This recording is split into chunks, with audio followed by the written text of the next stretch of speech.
રામ રામ. હું તમારું નામ? મારું નામ ભરતભાઈ કેહાભાઈ જોગરાઈયા, ગામ ચોકડી, તાલુકો ચુડા, જિલ્લો સુરેન્દ્રનગર. તો આમાં તમારે પેલા કેવો રોગચાળો ફેલાણો હતો? આમાં થ્રિપ્સ, કથેરી અને ઈયળનું પ્રમાણ બહુ વધી ગયું હતું.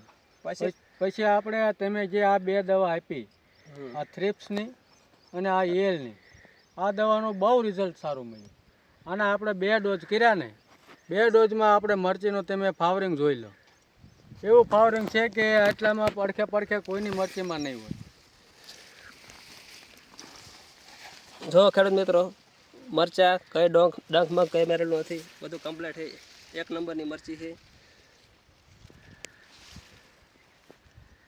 તો આપણે બીજાને આ ભલામણ કરી તો કરી શકે ને દવા? હા, હું તમે ભલામણ કરો, પણ હું હોતે ભલામણ કરું કે આવા 5 ખેડૂ આ દવા છાંટો. આ દવાનું રિઝલ્ટ બહુ સારું આવે છે. આ દવા છાંટવાથી આપણને ઘણો ફાયદો, આપણે ખર્ચો ઓછો થાય અને ઉત્પાદન વધુ આવે. એટલે મારું કહેવાનું એમ થાય કે આપણે પણ બધા ખેડૂત સહમત થઈને આ દવા છાંટાય.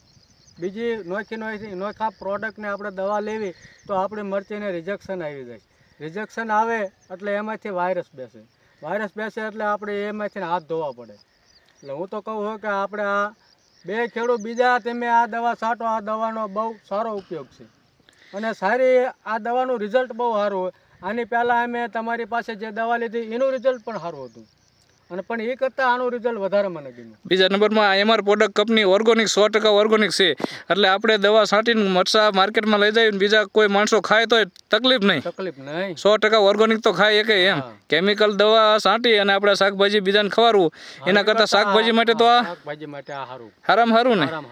કાંઈ વાંધો નહીં, તમે વાપરજો અને બીજા પણ ભાઈઓને આગ્રહ કરજો તો જેથી કરીને બીજા ખેડૂત મિત્રો અને બીજા જે આપણે સારું ઓર્ગોનિક ખાઈએ કે બધાય, તો આ કેમિકલમાંથી અને ખોટા રોગ જીવાત જે આપણને માણસોને નવા રોગ થાય, રોગ ન થાય અને સારું બધાય ખાઈએ કે.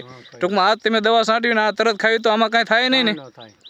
સરસ સરસ, ખૂબ ખૂબ આભાર, ધન્યવાદ.